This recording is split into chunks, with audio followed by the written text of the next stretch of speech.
കേരളത്തിന്റെ അടുത്ത മുഖ്യമന്ത്രിയെ കണ്ടെത്താനുള്ള രാഷ്ട്രീയ നീക്കങ്ങൾ ഡൽഹിയിൽ രണ്ടാം ഘട്ടത്തിലേക്ക്. തർക്കം രൂക്ഷമായ പശ്ചാത്തലത്തിൽ മുഖ്യമന്ത്രി പദവിക്കായി അവകാശവാദം ഉന്നയിക്കുന്ന നേതാക്കളുമായി കോൺഗ്രസ് അധ്യക്ഷൻ മല്ലികാർജ്ജുൻ ഖാർഗെ ഇന്ന് വൈകുന്നേരം 4 മണിക്ക് വസതിയിൽ വെച്ച് കൂടിക്കാഴ്ച നടത്തും. മുഖ്യമന്ത്രി തീരുമാനം നീണ്ടുപോകുന്നതിൽ ലീഗും കടുത്ത അതൃപ്തിയിലാണ്.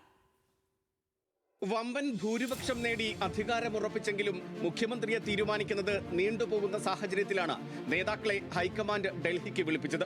വി.ഡി. സതീശൻ, രമേശ് ചെന്നിത്തല, കെ.സി. വേണുഗോപാൽ എന്നീ നേതാക്കൾക്കൊപ്പം കെ.പി.സി.സി പ്രസിഡന്റ് സണ്ണി ജോസഫിനെയും ഹൈക്കമാൻഡ് കേൾക്കും. എ.ഐ.സി.സി നിരീക്ഷകർ നൽകിയ റിപ്പോർട്ട് പരിഗണിച്ച് ഓരോ നേതാക്കളെയും ഒറ്റയ്ക്കൊറ്റയ്ക്കും സംയുക്തമായും ഖാർഗെ കാണും. രാഹുൽ ഗാന്ധിയുടെ നിലപാടും ചർച്ചയിൽ നിർണായകമാകും. പാർലമെന്ററി പാർട്ടിയിൽ ഭൂരിപക്ഷമുള്ളയാൾ മുഖ്യമന്ത്രിയാവുക എന്ന പാർട്ടി പിന്തുടരുന്ന രീതി അട്ടിമറിക്കേണ്ടതില്ലെന്നാണ് ഹൈക്കമാൻഡിന്റെ പൊതുവെയുള്ള വികാരം. അതേസമയം ജനവികാരം കൂടി മാനിക്കണമെന്ന് നിരീക്ഷകർ റിപ്പോർട്ട് നൽകിയതോടെ കൂടുതൽ ചർച്ചകൾക്ക് വഴി തുറക്കുകയായിരുന്നു. എംഎൽഎമാരിൽ ഭൂരിപക്ഷത്തിനൊപ്പം തന്നെ കേന്ദ്ര നേതൃത്വത്തിന്റെ പിന്തുണയും കെ.സി. വേണുഗോപാലിനുണ്ട്. ജനപിന്തുണയും ഘടകകക്ഷികളുടെ പിന്തുണയും സതീശന് അനുകൂലമാണ് എന്നതിനാൽ എംഎൽഎമാരുടെ പിന്തുണ മാത്രം പരിഗണിച്ച് ദേശീയ നേതൃത്വത്തിന് ഒരു തീരുമാനത്തിലേക്ക് എത്താൻ കഴിയാത്ത സാഹചര്യമാണ് നിലവിലുള്ളത്. ഭരണപാടവവും സീനിയോറിറ്റിയും പരിഗണിക്കണമെന്ന് ചെന്നിത്തല പക്ഷത്തിന്റെ ആവശ്യം. സമവായ നീക്കം ഉണ്ടാകുമെന്ന പ്രതീക്ഷയാണ് അവസാന നിമിഷവും നേതാക്കൾ പ്രതീക്ഷിക്കുന്നത്.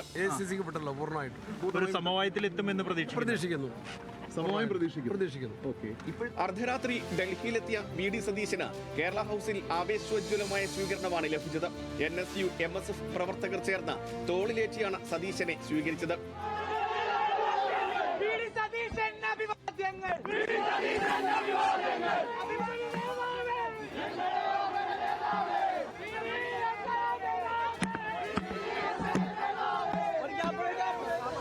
എന്നാൽ കെ.പി.സി.സി അധ്യക്ഷൻ സണ്ണി ജോസഫിന് നേരെ സതീശൻ അനുകൂലികൾ മുദ്രാവാക്യം വിളിച്ചത് പാർട്ടിയിലെ ചേരിതിരിവ് വ്യക്തമാക്കുന്നു. രമേശ് ചെന്നിത്തലയാകട്ടെ കേരള ഹൌസിൽ എത്തിയതുമില്ല. അനുയായികളെ തെരുവിലിറക്കി പാർട്ടി തീരുമാനം അനുകൂലമാക്കാനുള്ള നീക്കങ്ങളാണ് കേരളത്തിൽ നടക്കുന്നതെന്നാണ് KCRC ഗ്രൂപ്പുകളുടെ ആരോപണം. മുഖ്യമന്ത്രിയെ തീരുമാനിക്കുന്നത് നീണ്ടുപോകുന്നതിൽ UDF-ലെ പ്രധാന ഘടകകക്ഷിയായ മുസ്ലിം ലീഗ് കടുത്ത അതൃപ്തിയിലാണ്. ജനവികാരം മാനിക്കാതെ തീരുമാനമെടുത്താൽ അത് വരാനിരിക്കുന്ന തെരഞ്ഞെടുപ്പുകളിൽ തിരിച്ചടിയാകുമെന്ന് ലീഗ് നേതൃത്വം മുന്നറിയിപ്പ് നൽകുന്നുണ്ട്. വി.ഡി. സതീശനെ പിന്തുണച്ച് ലീഗ് പ്രവർത്തകരും രംഗത്തുണ്ട്. സംസ്ഥാനത്തെ രാഷ്ട്രീയ സാമൂഹിക അന്തരീക്ഷം കൂടി പരിഗണിച്ച് ഇന്ന് വൈകുന്നേരത്തോടെ അന്തിമ തീരുമാനമുണ്ടാകുമെന്നാണ് സൂചന. ഒരാളെ മുഖ്യമന്ത്രിയായി പ്രഖ്യാപിക്കുമ്പോൾ മറ്റുള്ളവരെ അനുനയിപ്പിക്കാനുള്ള ഫോർമുലയും ഹൈക്കമാൻഡ് തയ്യാറാക്കുന്നുണ്ട്. കെ.സി. വേണുഗോപാൽ മുഖ്യമന്ത്രിയാവുകയാണെങ്കിൽ രാജസ്ഥാനിലെ മുതിർന്ന നേതാവ് അശോക് ഗെഹ്ലോട്ട് AICC സംഘടനാ ജനറൽ സെക്രട്ടറി ആയേക്കുമെന്നും സൂചനകളുണ്ട്. തിരുവനന്തപുരത്ത് നിയമസഭാ കക്ഷിയോഗം ചേർന്ന ശേഷമായിരിക്കും ഔദ്യോഗിക പ്രഖ്യാപനം ഉണ്ടാവുക. News desk, news Malayalam.